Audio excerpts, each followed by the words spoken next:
Subscribe today to RacingAmerica.tv to join our racing community and get access to over 200 live pavement short track races each season from across the U.S. and Canada.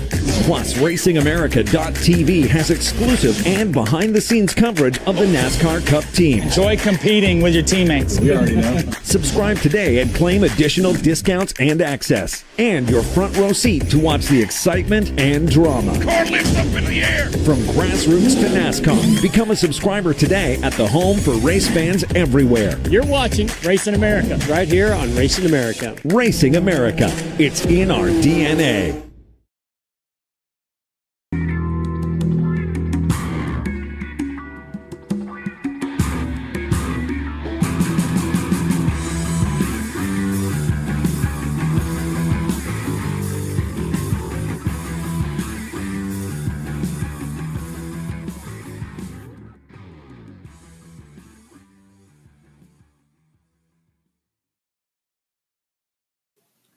Happy Thursday, friends. Welcome into another episode, a Thirsty Thursday episode of Dirty Air with Rodney Rodriguez. I am the aforementioned Rodney Rodriguez. I welcome all of you guys that are once again being a part of the program here on Thursday, several different outlets, and of course, predominantly on Racing America, and we've got a lot to talk about this evening. Into the month of May. So obviously this is when you're really starting to see lots of things crank up when business is really getting good. I mean, you look, obviously for me, I love the Indianapolis 500. As much of a stock car guy that I am, I will be totally, infatuated with what's going on in Indianapolis once they get done with the Grand Prix. So all of that. And of course, we've got the All-Star race and a Southern Super Series, Cars Tour. All of those series, a bunch of our guys will get the opportunity to race there at Hickory here in the next couple of weeks. So, I'll break a little bit of that down on the show. But as I have done many, many times, and I told you guys at the beginning of this season 3 for Dirty Air, that it was going to be the 2024 Short Track Spotlight. And there's the email address right there where you can send me over your tracks. That way I can showcase you guys on a great platform and get you in front of a lot of people. Dirty Air Racing Show at gmail.com. And this week, I'm actually going to, this one's going to be a little biased because I've had a lot of folks that have come to me and have asked, hey, why aren't you talking about Houston? You know, Houston, I mean, I'll mention Houston every now and then, you know, when there's a Houston event, but I figured that this was going to be the weekend to talk about Houston because I've had folks messaging, and whether it's through social media at the Rodney R on X, Twitter, whatever that thing's called these days, or Facebook Messenger, all the different spots, asking about Houston. And this actually works out because this is the first time in many, many, many, many, many years that you have, it's going to be back-to-back asphalt races in Texas at Houston Motorsports Park at the oval track, the only asphalt, only remaining oval that is circulating, as we would say. So I felt this would be a good time with the back-to-back. I'll tell you guys at the end of the show what all's going on right there, but coming off of a huge weekend that just was, in which there's a dirt track racer. I mentioned this at the end of the show last week, and again, you can find all the podcasts of Dirty Air on iTunes, on Google Play, on Spotify, on Spreaker, all the different podcast spots. You can download this stuff and go back and listen to the audio stuff, so you don't have to look at my gorgeous self. You can just listen to it. But I talked about Jared Maupin, who's just a tremendous dirt track talent in the state of Texas, comes from a racing family here, made his debut there with Rick Polero. Of course, you guys know Rick Polero and John Heil and those guys from the many races that they've run along the Gulf Coast, whether it be in the Outlaws or the trucks or pro late models, super late models, whatever they've done. Jared Maupin dives into not only a truck, it was advertised as racing a truck, but he also dove in and raced the Outlaw. And he won the Outlaw race and was doing really well in the truck race. but ran into some trouble right there and wound up being the runner-up in that event anyway. So it's a really big weekend, and that all piggybacks with week number 2 of the back-to-back coming up at Houston. And it's the same Houston Motorsports Park that some of you guys have asked me about in message about, is that where All Pro used to race? Is that, the old ASA, all of those, Romco Super Late models? I mean, is that the same place? It's definitely the same place. So it's still alive and rolling. So that's going to be that's going to be the featured track. That's going to be our whole 2024 track spotlight that we do tonight. And coming up, I'm going to talk to the winner of the truck race. Like I said, Maupin was really, really close, but not able to win that. But we will talk to the gentleman that won that. And that was another, 3, 4, 5 generation racer, Brandon Gaither, who had been out of racing for a little bit, doing life things, having kids, working, doing all these different things, came back in, jumped in a really fast Jim Teague truck, punched that ticket, put it in victory lane, and took home $2,000. We will talk with him. And then coming out the middle of the program and the probably towards the bottom of the hour, Taylor Kitchen's going to join me. We're going to talk some NASCAR. I know a lot of you guys get frustrated with NASCAR stuff, but this is a time right now where you really need to be talking about NASCAR because there are a lot of things, a whole lot of things that are going on. And even after Taylor and I talk, some other stuff happened that I'll touch on at the end of the show as well. But a great conversation coming up there. And then kind of going back to the Texas thing with Texas roots, we'll talk to 11-year-old Case James, 11, outstanding star in the NASCAR youth division. He's done really massive things in quarter midgets.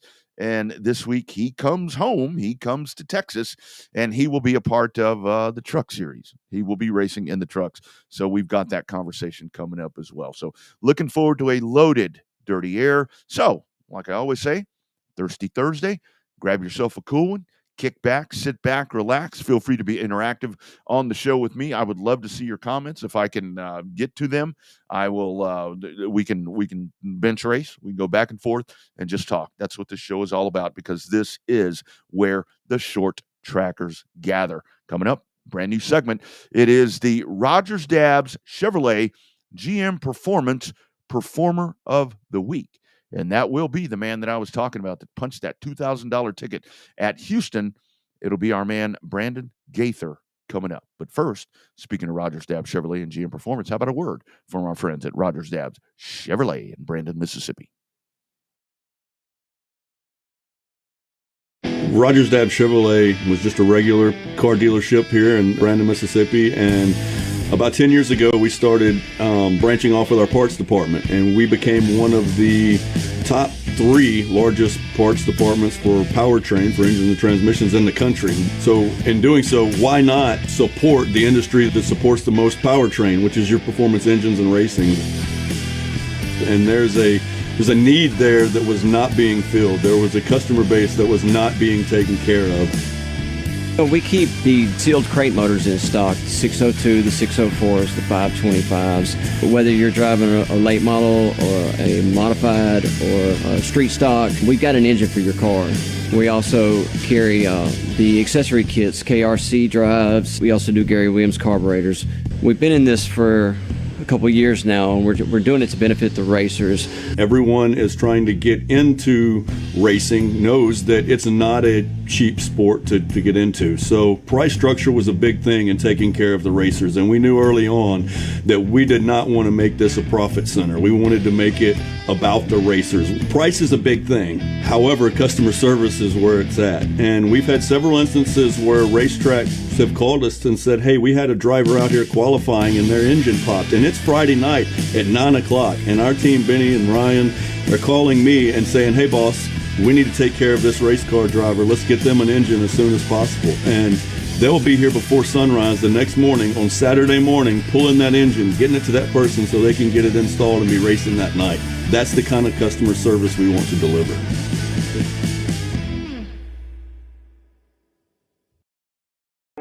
Hooters and racing go together like killer wings and ice-cold beer.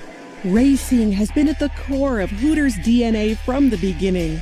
Whether it's backing the best drivers or serving up the best food on race day, race fans know Hooters is the real deal. Big screens, great food, good times. Hooters, the official home of race fans. Dirty Air on your Thursday rolls on. It is Racing America. As we always say, clean air is good. Times like this, dirty air, a tad bit better with us. Short trackers gather. This is indeed Dirty. And it's time to go to our, let's pull this up right here. There. Oops. Our Rogers Dabbs Performance Chevrolet Performer of the Week. And that's something that we're going to start doing here as we go and showcase guys and ladies that are doing really cool things all around the country. And I'm really excited because this show is going to be very Texas-centric to me, because we actually have, I can't tell you how long it's been that we actually have back-to-back weekends of racing in the state of Texas. So really cool things that we're about to dive into. And we welcome to Dirty Air for the first time the winner at the Houston Motorsports Park this past Saturday night. It is my man, Brandon Gaither. Brandon, how you doing, man? Pretty good. Just finishing up some work. Yeah, well, and that was the thing. I know you and I were kind of talking there a little bit offline. So for you, it's funny. You race on the weekend and do all this stuff, but then you got to hit the road. Then you got to get to the real stuff. Yeah. Well, yeah. Once Monday morning rolls around, it's back to reality and got to go get a paycheck. So. Yeah. Isn't that the funny thing? It's like on the weekend, it's all glorious, and then back to real life. That stuff kind of sucks. All right, Brandon. So let's dive in here. For you, winning at Houston Motorsports Park, and got to be a really cool thing right there. But for you, talk about this. I mean, this was been a little bit. You're a past champion there at Houston, but for you hadn't been on the track in a tad bit. So to dive back in, that had to be pretty cool. Yeah, I mean, it was fun. I think actually the last time I'd raced at Houston was the 10K race, the last 10K race there. So that one didn't go as well. So we'll take this one and run with it. So all in all, it's been a long time since I've been really actively in a race car. You know, had a baby last March and bought a house, and just a lot of life stuff came with it. So racing got put on the back burner, and Jim called me and was like, "Hey, you know, truck's available. You want to go racing?" And I was like, "Yeah, why not? Like, you know, it'll be fun times." And so and that's what it turned out to be.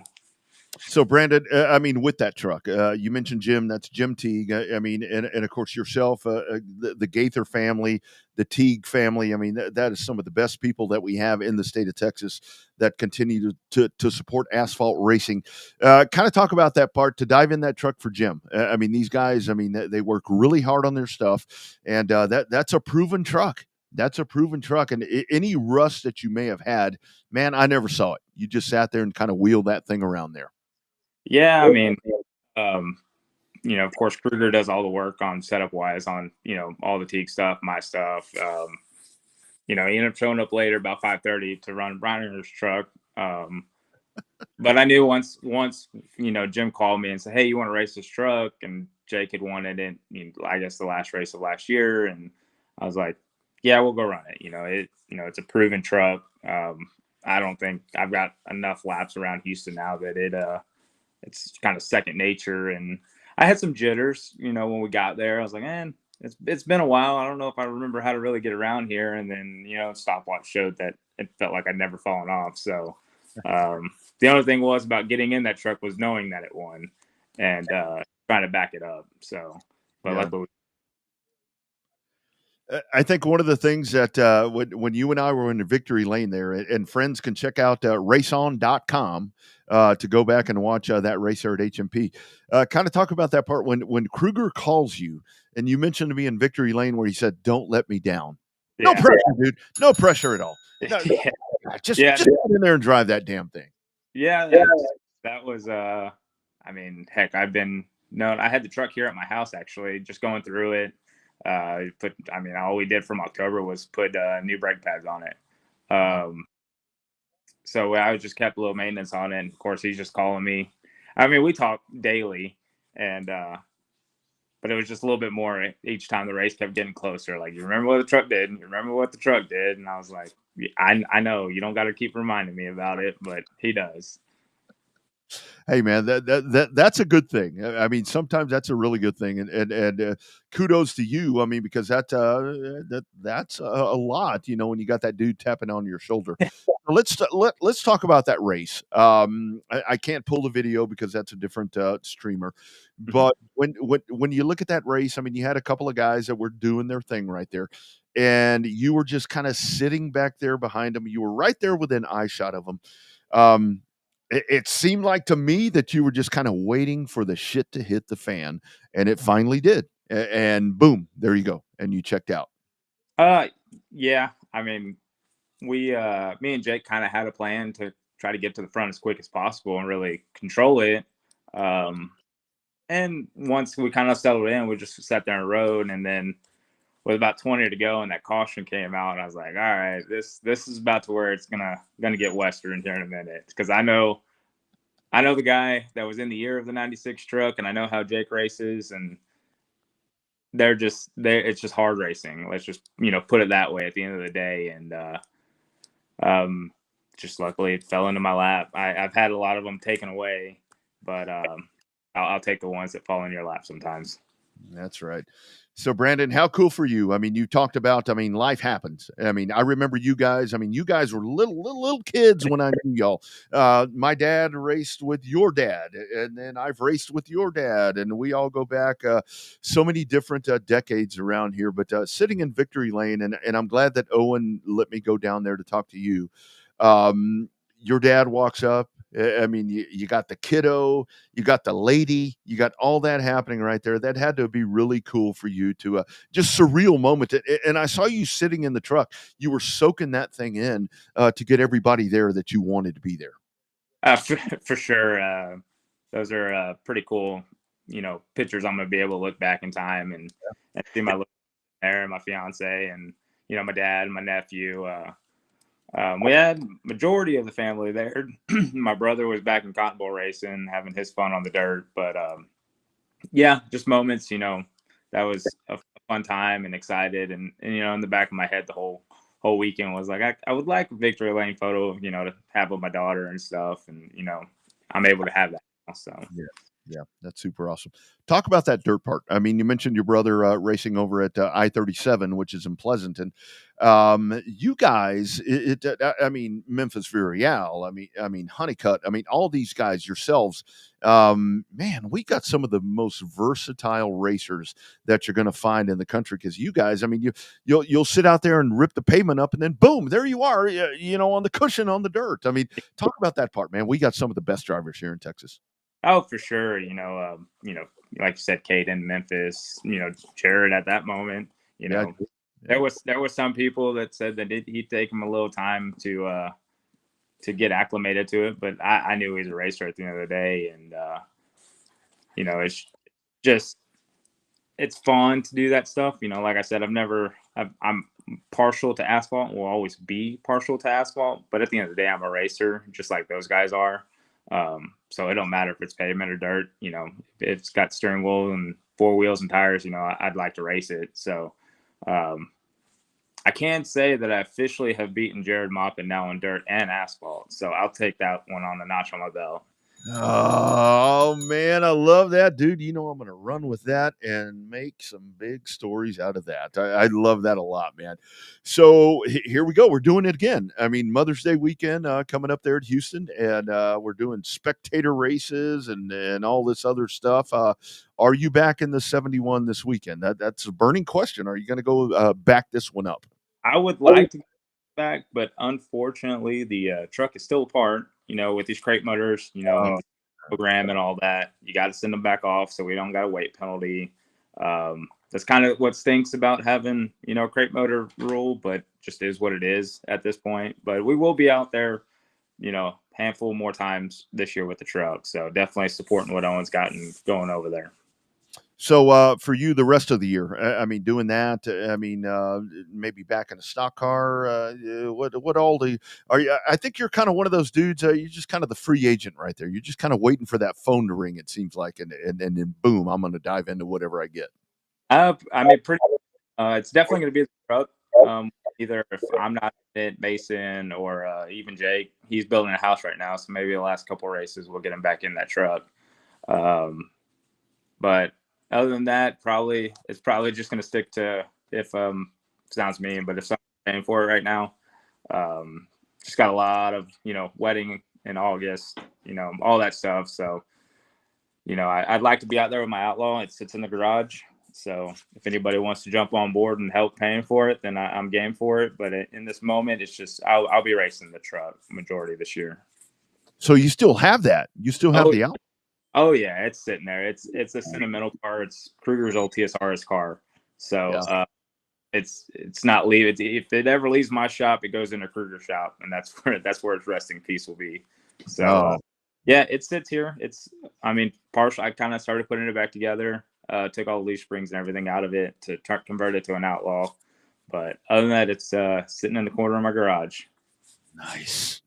Damn, that's good to know. That is very good to know. Man, it was so cool to see you out there. So cool to see you win that race. And man, I hope to do it again. We'll be in Victory Lane soon. Just keep doing it, dude. Always glad to see you on the track, man. Yeah, and thank y'all for everything you're doing for Houston and Owen and everybody. Asphalt hanging on by a thread, and hopefully we can keep it going.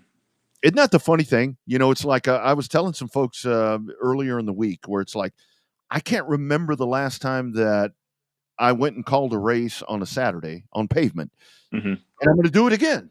Yeah, on Pavement. I know it wasn't figured out that way, but it's kind of cool that we're getting to do that. Yeah, and it's awesome. And what's really exciting is Owen, instead of running, the last 4 or 5 years we've been racing there, it's been like 4 or 5 races a year. To have a legitimately full schedule is nice. And then I saw that they just posted, have another 50 lap races and all that. Yeah. I think it makes people want to go because you're getting your money's worth, buying tires and stuff. So just he's doing it right over there.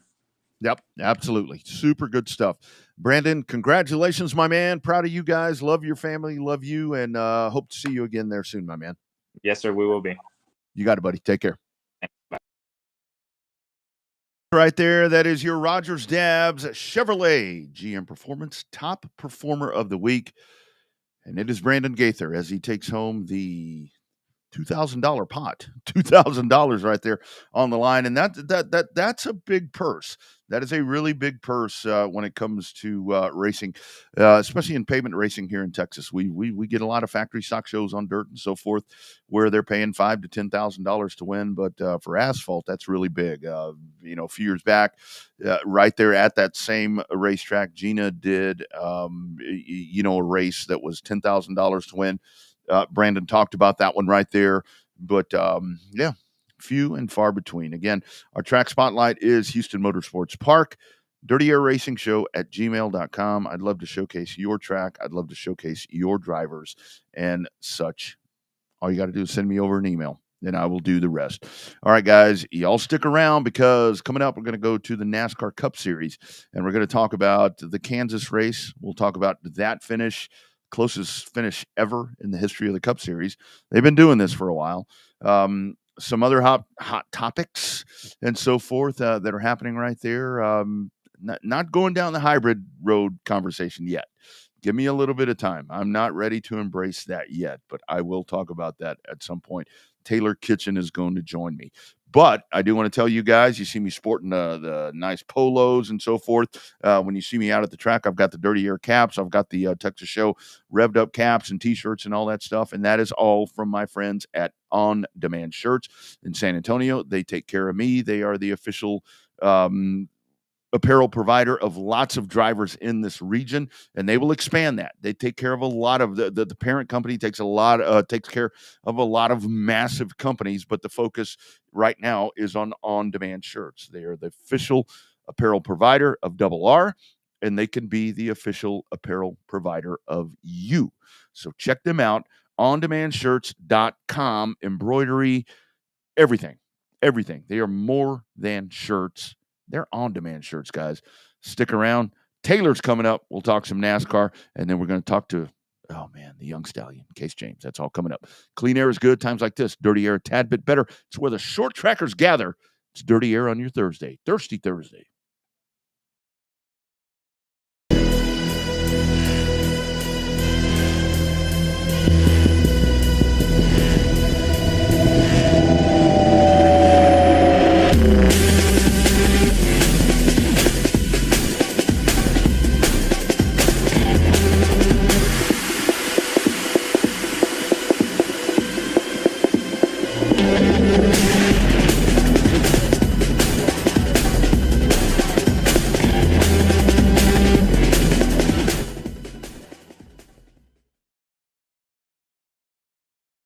NARA Super Late Models make their first trip to New River All-American Speedway Saturday night, June 1st in the Carolina 125. Come see the best Super Late Models in the country as they hit the coast for $10,000 to win as part of the UARA National Series. It's the Carolina 125, Saturday night, June 1st at New River All-American Speedway. For more information, go to UARA National on Facebook.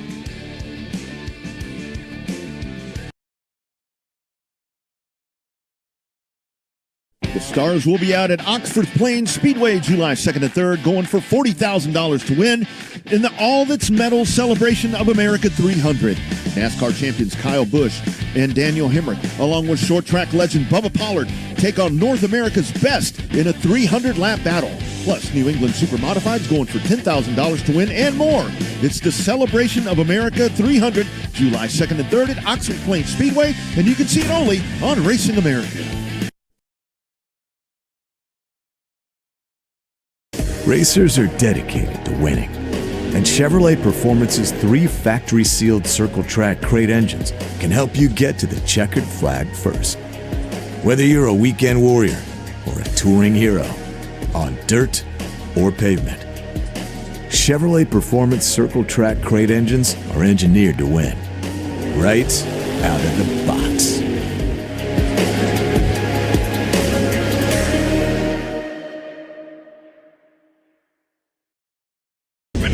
From grassroots to NASCAR, become a subscriber today at the home for race fans everywhere. You're watching Racing America right here on Racing America. Racing America. It's in our DNA.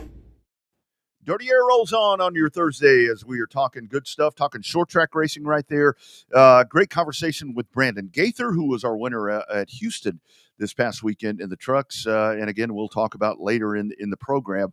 Another one back-to-back coming up at Houston. However, got to take a little detour, and we got to talk about some NASCAR racing because I'll tell you, man, we had a fantastic weekend, and things continue to happen as we do the program today. And I bring in my authority. When I want to talk Cup Series, I'm going to Above the Yellow Line, TobyChristie.com.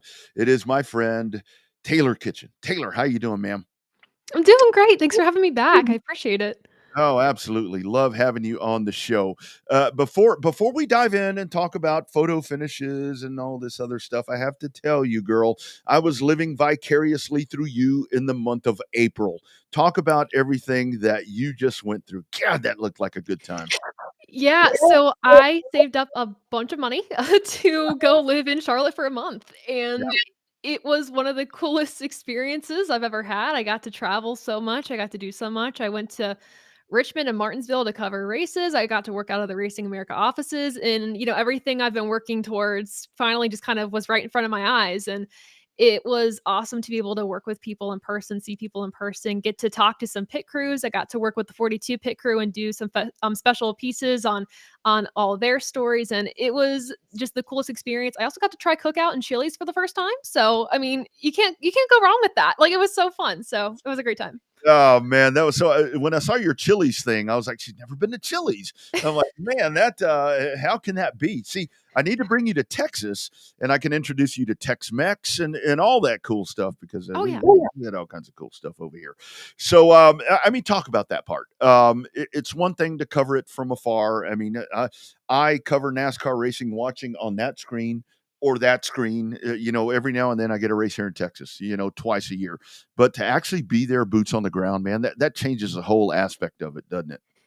It really does. It's so different being there in person versus, covering from your couch because you are getting more information just like right there in front of you. And you get to cover stories as they break and you get to talk to drivers like right after the qualifier practice, or if there's a run-in on track, you're the first people there to talk to a driver and get their perspective on something. And it's really insightful and you get a lot more, I guess, timely content than you would if you were at home. It's a grueling weekend. It's a long weekend, especially with Martinsville, where everyone was racing at night. And then it was a middle of the day race for the Cup Series. Like, I think we would get there at like 7 a.m. and we wouldn't leave until like 3 in the morning, 2 in the morning. It's grueling, but it is so much fun. And Just it's something totally special. I think if anyone wants to work in NASCAR media, like you have to cover a race in person in order to just kind of get a feel for the industry. It's very different, but I love it so much. Yeah, well, I think it's something that you'll be doing on a full-time basis here very, very soon. But great job there on that weekend. So or on that month. Let's talk about this weekend that we just went through. A photo finish right there, and still, I get frustrated. The old dude in me comes out that we have this race, and we have the mile and a half package, which really is what this car is conducive for. You have this closest finish ever. You still have some folks upset about that, but your thoughts on this, when it comes to start finish lines and all the, scoring loops and everything. I mean, nothing is easy anymore, but we just witnessed one of the greatest races ever in the history of the Cup Series. Yeah.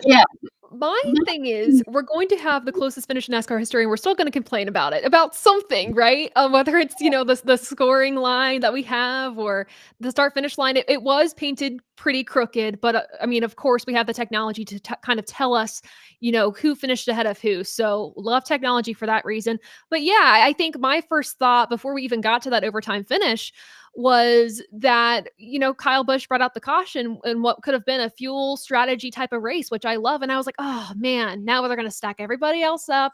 Everyone's going to get the right amount of fuel, and we're going to have like a really not great finish. So the bad side of all of that is I think we got a caution, in my opinion, that just didn't really need to happen. However, if we didn't get that caution, we wouldn't have witnessed history. And it was a fantastic battle between Kyle Larson and Chris Buescher. And we had great side-by-side battles for the lead all day long. They would trade off back and forth, whether they were running the top line, went ahead and dove in front of the guy on the bottom, or vice versa. And it just goes to show, Kansas right now, it's the most versatile track we have on the schedule. It produces some of the best racing, which is crazy to say because like 5 years ago, I would not say that at all. But it was an incredible weekend, and everyone who was at the track, I'm jealous. I am so jealous of them. They got to witness some really awesome racing. You and me both. I mean, with the rain delay and everything, but it was definitely worth it that it all worked out that way. Something that you just mentioned right there, and that goes back to being at the racetrack, because there really are great battles on the track all the time. But TV's only going to give us, a certain amount of whatever, and I think that's where people, when you get to the racetrack, you get to see everything that's happening, and they're really. I know that from time to time the leader's going to check out. But, man, you've got good racing happening throughout the field in these Cup races. And I'll even go back to like Martinsville and Richmond, where a lot of people were really not happy with the product that they saw on TV. And when I was there in person, even with Bristol, I was like, it's not as bad as everyone's saying it is. Bristol was another story. That race was awesome, and the tire wear and everything like that was just kind of odd, but really fun. With Martinsville and Richmond, obviously we have an issue with our short track package, right? I mean, the fix to that, in my opinion, is we keep a tire that's a little softer and we up the horsepower, maybe just a little bit. But regardless, I mean, we have people that are sitting at home and they're like, why are we doing this? In my opinion is when you go to the track, you see the full picture. Some of it has to do with broadcasting for sure, of like camera angles, what we can see, what we can't see. But when you're at the track, you are able to see the full picture, able to see the battles throughout the pack, throughout the field. And what I loved about this broadcast, and what I loved about, folks that I knew that were at the track, that were covering the race or in the stands as fans, is I think us at home got the full picture this time. Yeah. And we got to see every bit of it. Incredible. Whether it was a race for 29th or a race for first, we got to see a lot of it, which was awesome. Yeah, and I know, like in Formula One, they make a big deal about a race for 17th. And I mean, that's kind of the way that this happens, where you always have these really good battles. And kind of before we move on, the whole finish line thing, scoring loops, all of that. In short track racing, we use transponders, all of that. I mean, it's not a matter anymore. And the whole thing is, I think it kind of backed up on the heels of a by the nose finish in the Kentucky Derby. That's not the way we do it here. I mean, it's all electronically driven, and with stuff in place to make sure that you have a definite winner. Yeah, I think what I appreciate about NASCAR in this instance is they were very quick to publish a photo of the scoring timeline and how that all works out, because now that we have social media, fans are going to be very quick to post their opinions and be like, "Oh, it was totally Chris Buescher. I don't know what they're talking about." I'm like, all that stuff. But NASCAR is like, "We're going to stop this right now.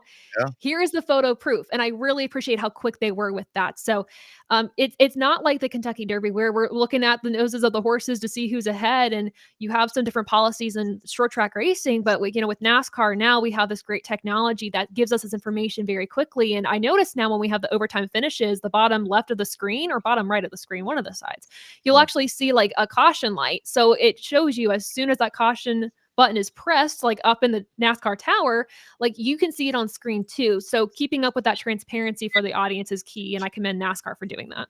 Yeah, that's a whole thing. When folks get to social media and they start posting their own pictures, of the TV screen, I'm like, that's not official. I mean, No. don't give me don't give me that at all. So coming off of that, and here we are into a brand new week. The first thing I want to ask you about. So obviously, with NASCAR media and so forth, there's going to be a shift there. We've got the new TV package in place to where you've got Amazon and TNT and all of this. I think the big news that we saw early in the week, Dale Earnhardt Jr. has figured out where he's going to be, or at least he announced where he's going to be. Major win right there for TNT. I think to that's the blue chipper. I mean, that's a guy that you want to launch your coverage. Yeah, and the whole thing with the new TV deal or anything new in NASCAR is you have to build trust with your audience and trust with your advertisers, your sponsors, etc.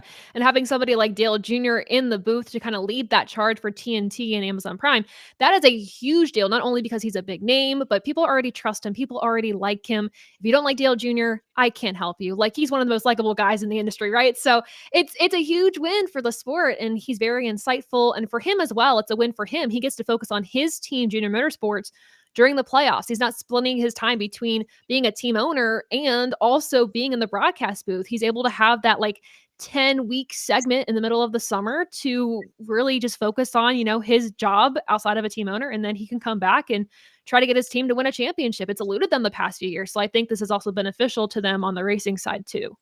I agree. I think that's a big part of that right there for him, where he's not honed in for that entire second part of the season right there, because it's nonstop. I mean, like you were talking about in your month, I mean, it never stops. I mean, there's always something that's going on. So the other news, I mean, we see a tweet, I guess it was Wednesday, Michael McDowell leaving Front Row Motorsports, and that was surprising. And then boom, on to Spire. Onto the Chevrolets, into the 71. You may have known about this. You may have heard some of that, but man, I did not see that one coming, Taylor.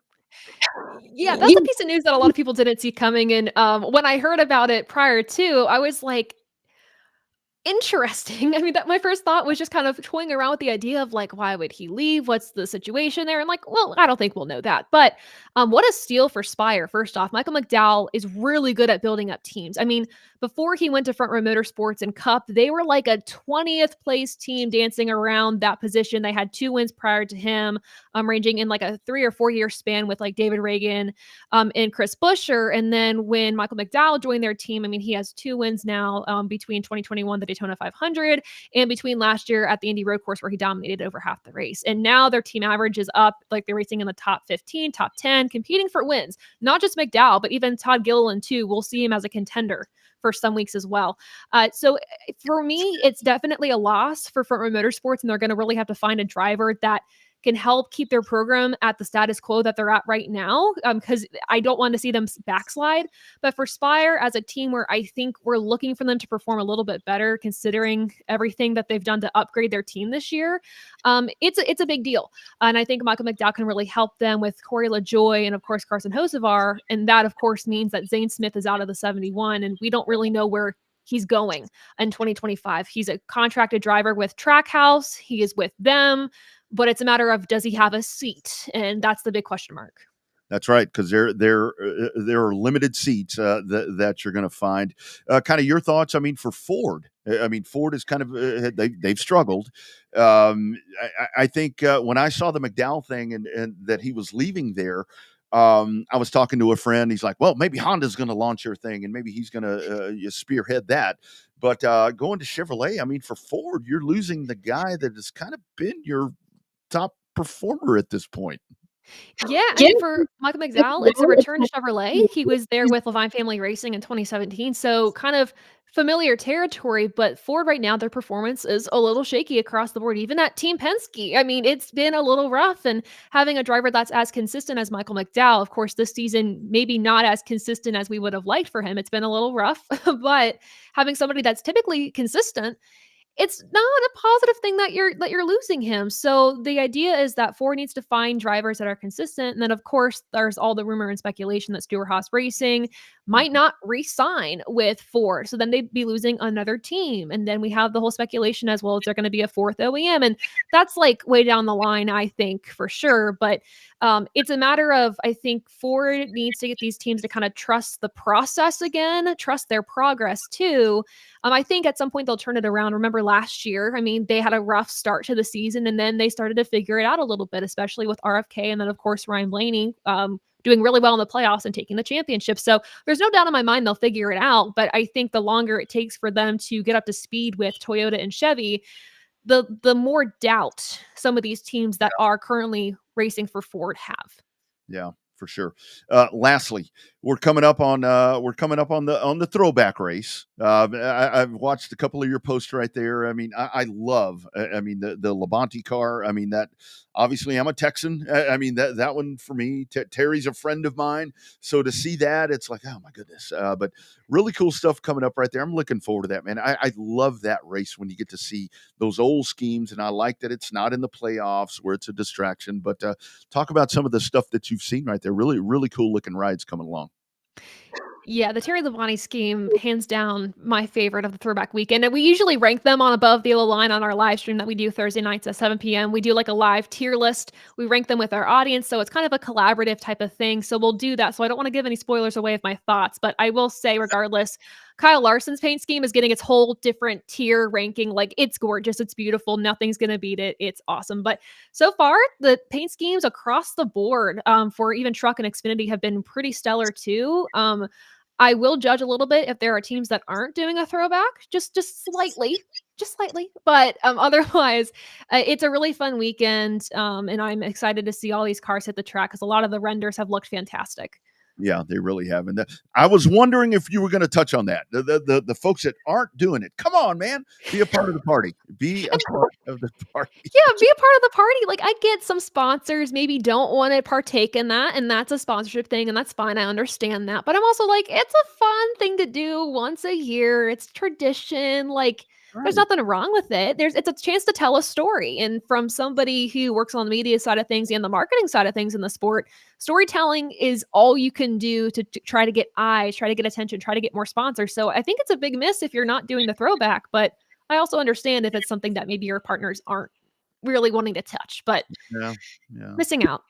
I get that, and I think you can go back and touch some of the folks that maybe don't like us anymore. It's like, go reach them again, show them something old. I mean, you got Kellogg's fans that are all excited about this car coming back and so forth, even though it doesn't say Kellogg's. But anyway, Yeah.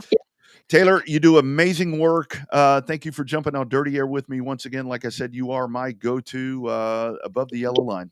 Thursdays, you can catch it, and this young lady right here doing some really cool stuff. Again, tell folks where to find all your stuff. Yeah, go to abovetheoline.com, and that's where you can find all of my social media handles. And then, of course, if you want to check me out on X and or Twitter, go to @_Taylor Kitchen_ where you can get all the takes during the week. There it is right there. You are the best covering NASCAR Cup Series wall to wall. It is Taylor Kitchen. Thanks for being a part of the program. We'll do it again soon. Absolutely. Thanks.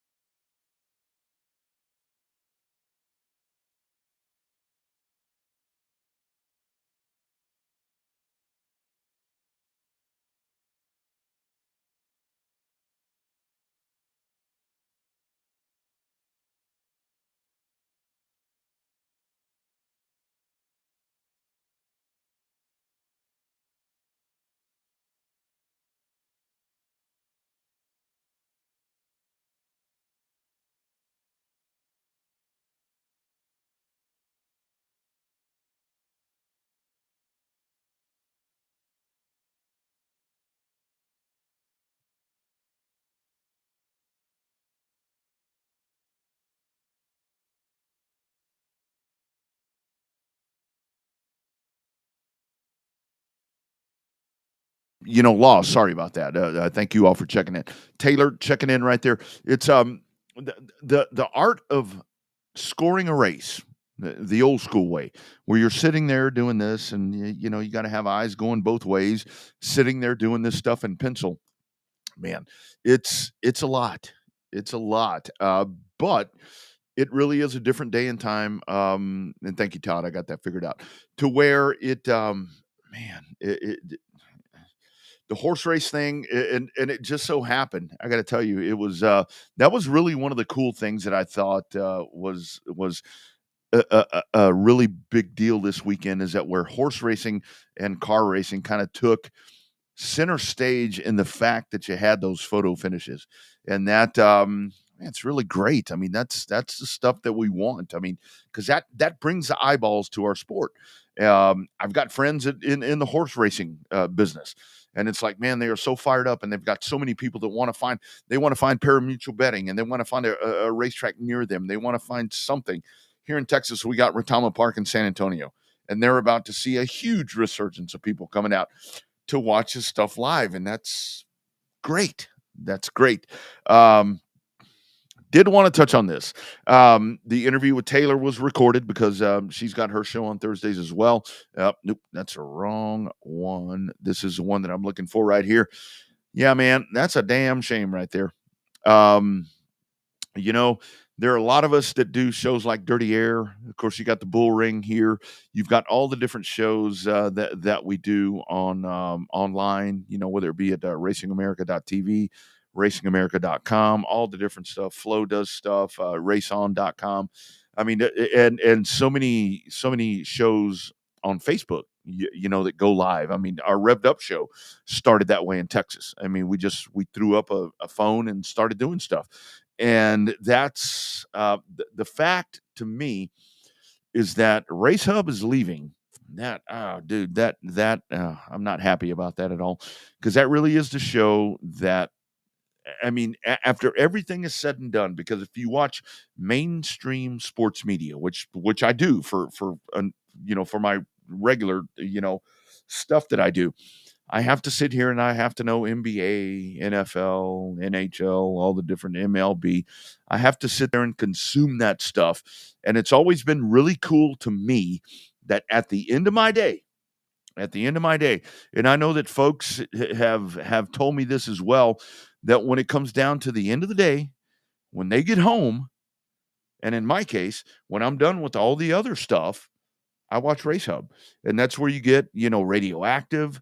That's where you get, Bobby Labonte, Jamie McMurray. I mean, all these guys that are sitting there talking racing. That's a big loss. That's a really big loss. My man Magic Mike Knott's checking in. I'm sorry. I mean, if you're not a dude that's honed into to NASCAR, I mean, I'm sure a lot of folks probably quit watching after it left the Speed Channel, but that's kind of that whole mindset right there. But anyway, my thoughts, that's a bad loss, man. That is a bad loss. That Race Hub is going to no longer be with us after second weekend of June. That's too bad. That is too bad. All right, you guys, stick around, because coming up, we're going back to when I was talking about the Texas stuff. Not really so much about Texas, but this dude is coming to Texas, 12 years old, and he will outdrive all of us. All of us. I promise you that. Case James, roots right here in my hood in the Austin, Texas area. He's coming up. I'm going to talk to him about his weekend coming up at Houston, and we'll talk about all the other cool things that he does. Clean Air is really, really good. Times like this, Dirty Air just a tad bit better. It's Dirty Air, guys. It's where the short trackers gather. Stick around. More coming up. RA Super Late Models make their first trip to New River All-American Speedway Saturday night, June 1st in the Carolina 125. Come see the best Super Late Models in the country as they hit the coast for $10,000 to win as part of the UARA National Series. It's the Carolina 125, Saturday night, June 1st at New River All-American Speedway. For more information, go to UARA National on Facebook.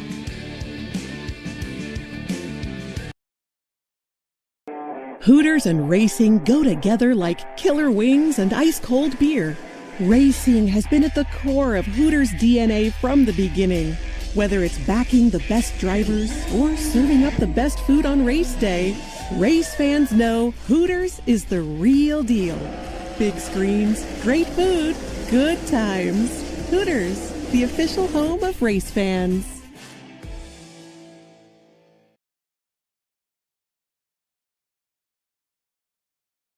The Stars will be out at Oxford Plains Speedway July 2nd and 3rd, going for $40,000 to win in the All That's Metal Celebration of America 300. NASCAR champions Kyle Busch and Daniel Hemrick, along with short track legend Bubba Pollard, take on North America's best in a 300-lap battle. Plus, New England Super Modifieds going for $10,000 to win and more.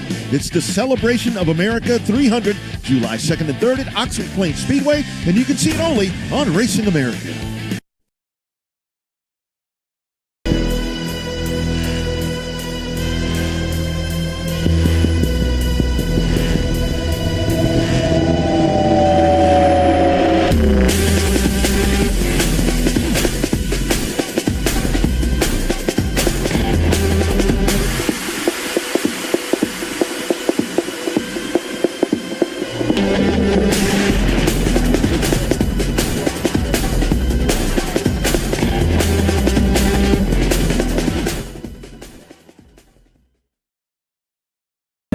Subscribe today and claim additional discounts and access. And your front row seat to watch the excitement and drama. Car lifts up in the air. From grassroots to NASCAR, become a subscriber today at the home for race fans everywhere. You're watching Racing America right here on Racing America. Racing America.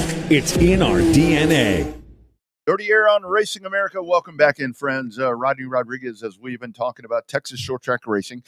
Brandon Gaither right there with a great conversation there at the beginning of the show about his win this past weekend. $2,000 right there that he took home in the rnminstallations.com truck challenge at Houston.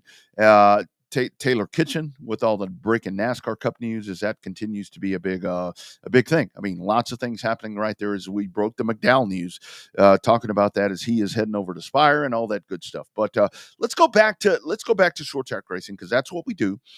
Dirty Air, it's where the short trackers gather.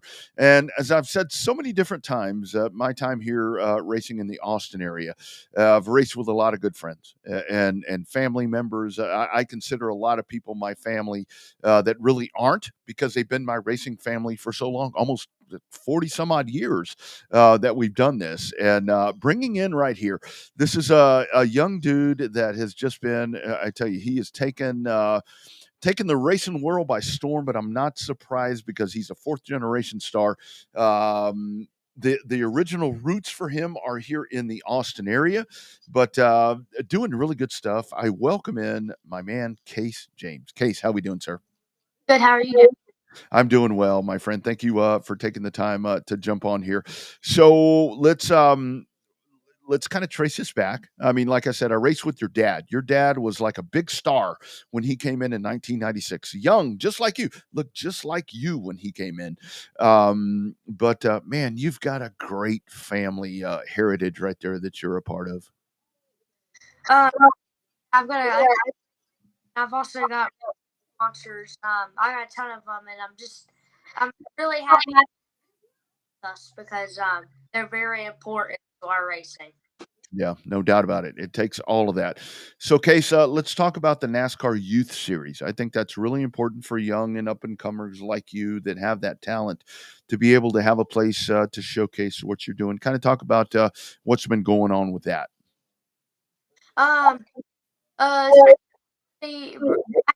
Really good in the series.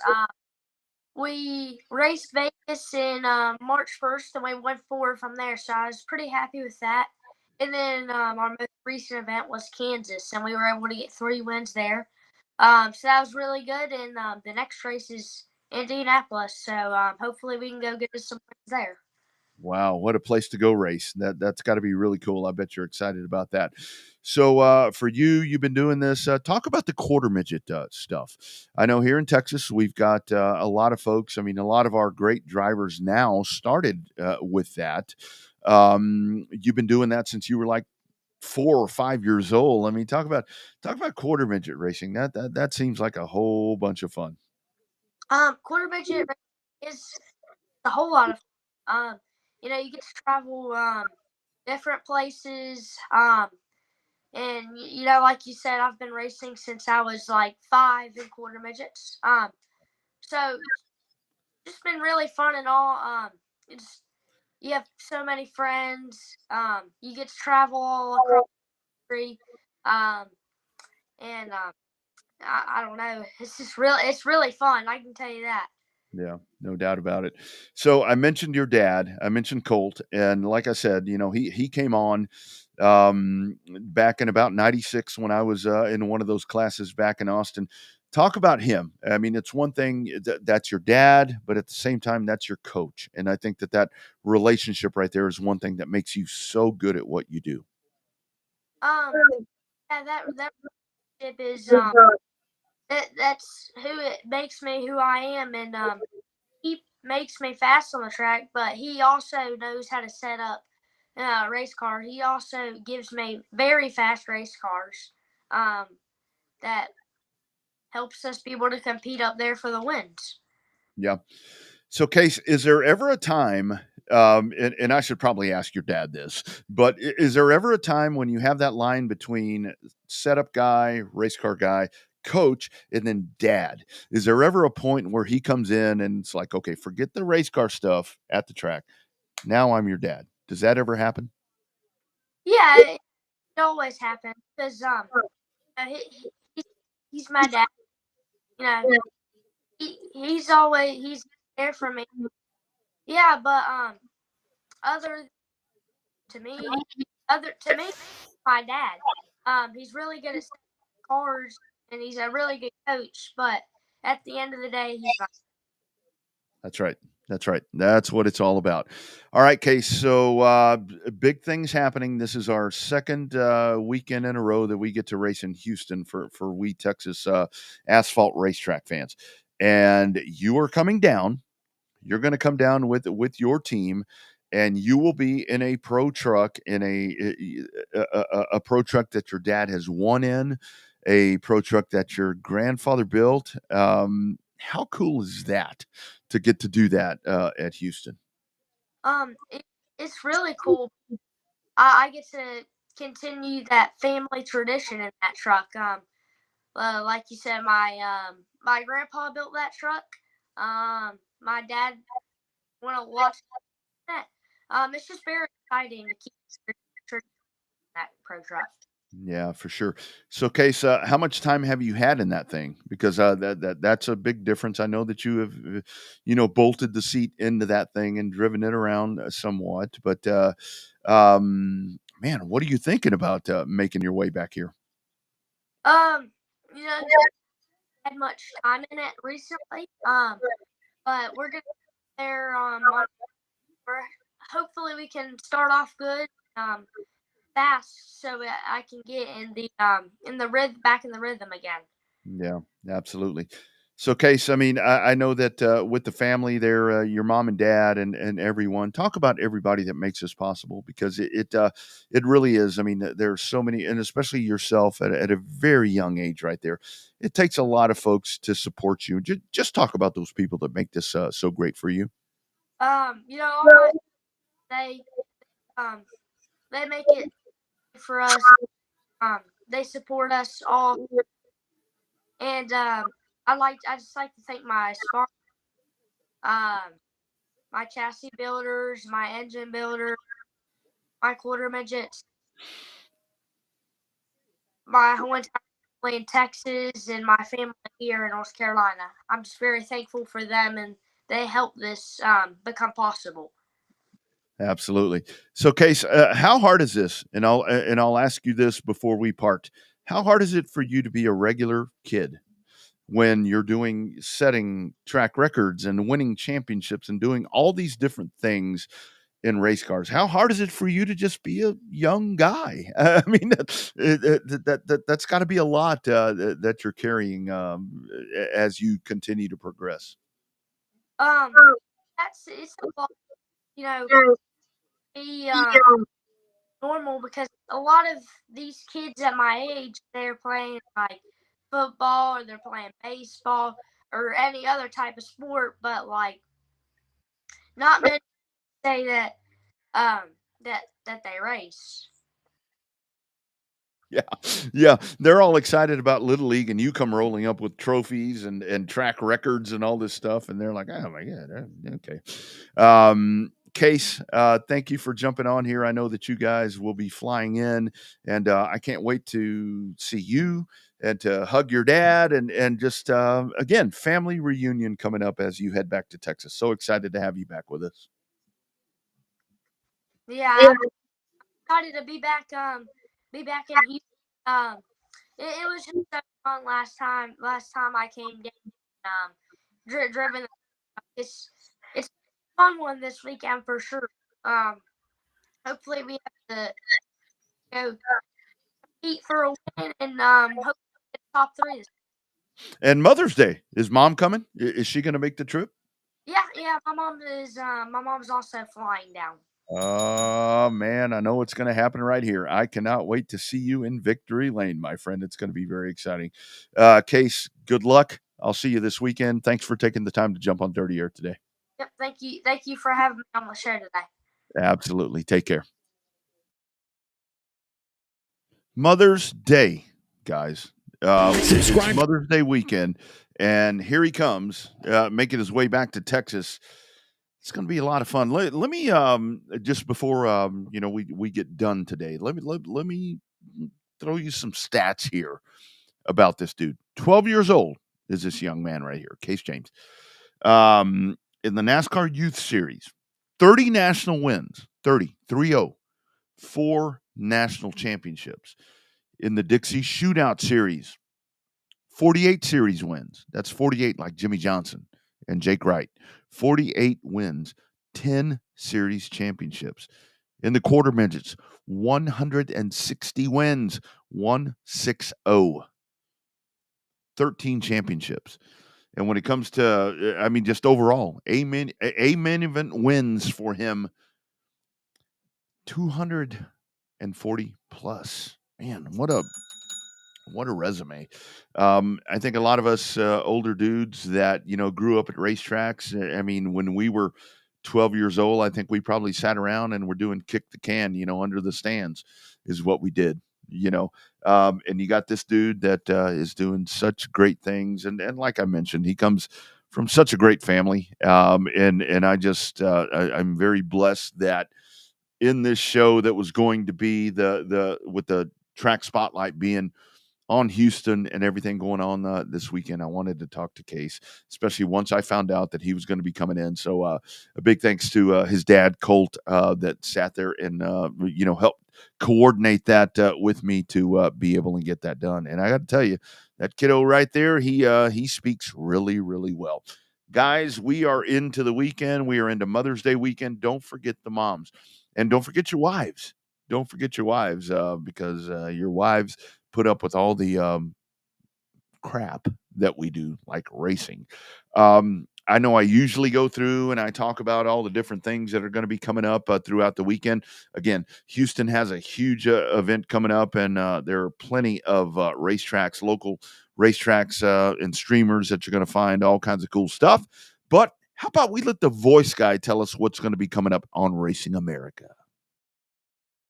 Of grassroots short track racing. It all begins Friday with the Mods Mayhem at Five Flags Speedway and a doubleheader weekend kicking off at Nashville. And then it's action-packed Saturday with the ROC Modifieds at Chemung, Pro Late Models at Mobile, Super Late Models and more at Oxford Plains, CRA Late Model Sportsman at Owasso. It's all this weekend on RacingAmerica.tv.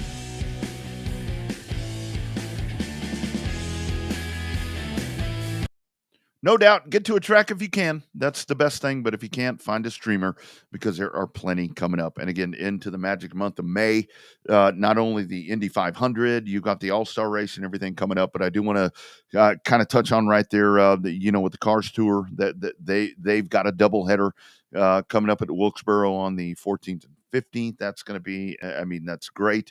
Our friends over at Flow, they'll have that for you. Don't miss that. That's going to be That's going to be a great weekend, or a great midweek thing. I mean, midweek. What do you want to call that? Appetizer, I guess maybe is what you'll call that. The Quapple brothers coming off of their sweep. The last time out for the Cars Tour, they'll be out to do that once again at Wilkes. And then the Southern Super Series, the Tar Heel 250. That's on Thursday, May 23rd. You'll find that on Track TV. And, of course, be sure to be checking in on Racing America and, of course, on the Dirty Air page. And we will get you updated with everything that is going on. Great conversations tonight. Man, this has been great. I do want to mention this. Thank you, Mike. Back to the Houston thing. Since that is going to be the since feature track, I'm looking forward to calling spectator races at Houston. I'm not sure if I'm looking forward to that because the intensity that the spectators are going to have, or if I'm more excited because things could get out of control. Not sure which one, but that's coming up this weekend there at Houston. That's going to be a really good time. Again, a big thanks to all the folks that make this show possible. Of course, our friends at Racing America, Rogers Dab Chevrolet, GM Performance. They do so much for me and so much for this show to just keep us rolling right here. I do want to mention one more time, my friends at, there it is, On Demand Shirts. If you'd like some merch from Dirty Air, they will set you up. Scan that QR code right there. Caps, hoodies, T-shirts. They will get you locked and loaded, and they will put that on your doorstep just immediately after you order it. And they're based right here in Texas as well. All right, guys, continue to send me over those racetrack right there. Send me over those racetrack nominations for Short Track Spotlight. DirtyAirRacingShow@gmail.com. Your track could be the next one that we talk about. All right, guys, have a great racing weekend. Take care of the moms. Go out, find a short track. And if you can't find a short track, find a streamer. That's what it's all about. Short tracks. That's where it all starts. Clean air is good. Times like this, dirty air just a tad bit better. And remember, Dirty Air. It's where the short trackers gather. You guys have a great week. I'll see you back here next Thursday. We'll do it once again.